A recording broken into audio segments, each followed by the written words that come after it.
Hey guys, for today's video, wala akong maisip na bagong content kaya kinumpile ko yung mga videos ko taken when we traveled to Boracay last month before New Year.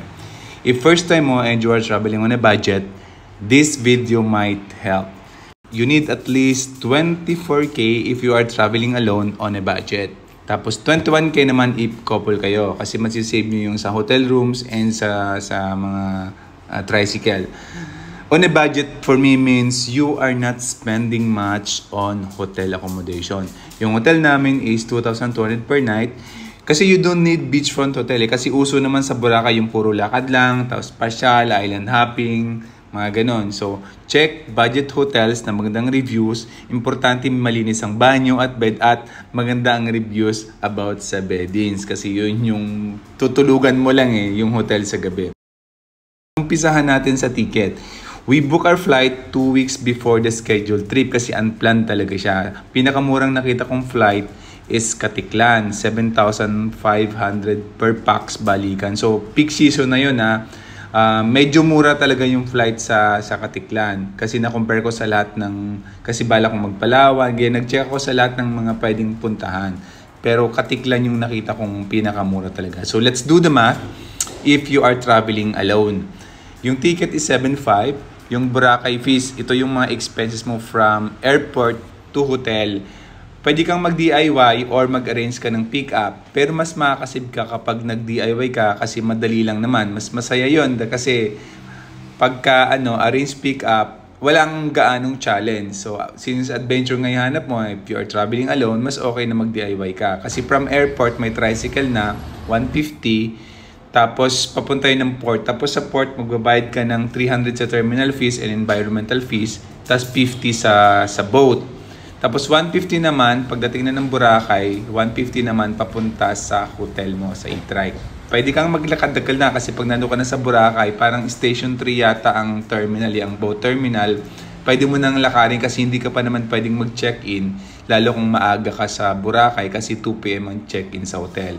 So, ang hotel room is 4,200 per night ang nakuha namin. So, 4,400 sa 2 nights. Tapos, 4,000 ang budget mo sa food. Kasi breakfast mo pwedeng 200, tapos 300 sa lunch. Mag-budget ka ng malaki sa dinner kasi iinom ka. So, ito yung budget na hindi mo pwedeng tipirin. Pwedeng 2,000 a day, budget for meal, so bali 4,000. May kayo, malalasing ka na dun sa 1,500 mo for dinner. Tapos, mag-budget ka ng 2,000 sa pasalubong kasi hindi mo maiwasang hindi mamigay ng souvenir kahit yung keychain at yung rep magnet. Tapos, kung hindi ka gaanong mahilig sa mga tours, mag-budget ka ng at least, kasi isang araw ka lang doon halos yung buong maghapon eh. So, mag-budget ka ng 2,000 for the day tour. Kami kasi yun lang yung ginawa namin, yung may yung day tour na sumakay sa ang tawag dito speedboat, tapos may pinuntang parang ilog, tapos nag-ATV, ganyan. Tapos i-add mo yung 1,000 pesos mong taxi from Naiya back and forth. Okay, yung sa Manila. Ang total na nasa 22,200 na tayo. 7,500 plus 1,300 plus 4,400 sa hotel, 4,000 sa food, 2,000 sa pasalubong, 2,000 sa tour, 1,000 sa taxi, 1,800 sa miscellaneous, so that's 24k. Pero kung you're traveling as a couple or dalawa kayo, magkaibigan kayo or mag-anuman kayo, mag-jowa, ang budget nyo, masisave nyo yung 3,000, yung sa hotel room, tsaka yung sa mga tricycle, so at taxi. So 21k per head. That's for me based on my experience. Okay? Isa sa matitipid nyo kasi yung airport pick-up. May mga nag-o-offer ng pick-up from port to hotel. Round trip na yata yon. That's 1,500 ang mga nakikita ko. So kung dalawa kayo, 3k. Pero kung hindi kayo mag-a-avail noon, kasi paglabas nyo naman sa airport, may pila na doon ng tricycle papunta ng bangka. So ang masisave nyo doon is nasa 1,000. Pang na rin yun pangkain na rin yun at pambili ng pasalubong. So yun lang guys, sana merong kayong nakuha sa mga first time travelers. Mag-comment lang yung may mga questions. Pero sa tingin ko, yun na yung pinaka-stretch na budget. 24k.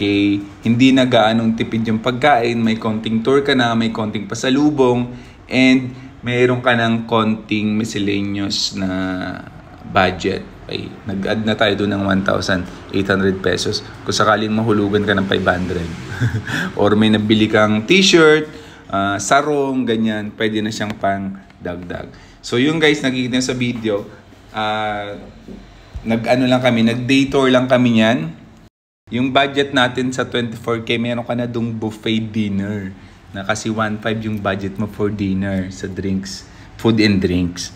So, sa breakfast kasi yung hotel room na kinuha namin, walang free breakfast sa tuto na yon per night. Mura na yun. Pinaka-peak season na yun, December 29 to 31 ang travel date namin. So, tipid pa din sa tuto. Kasi sabi ko nga, hindi mo kailangang mag-spend ng malaki sa hotel room. So, yun lang guys. Thank you for watching.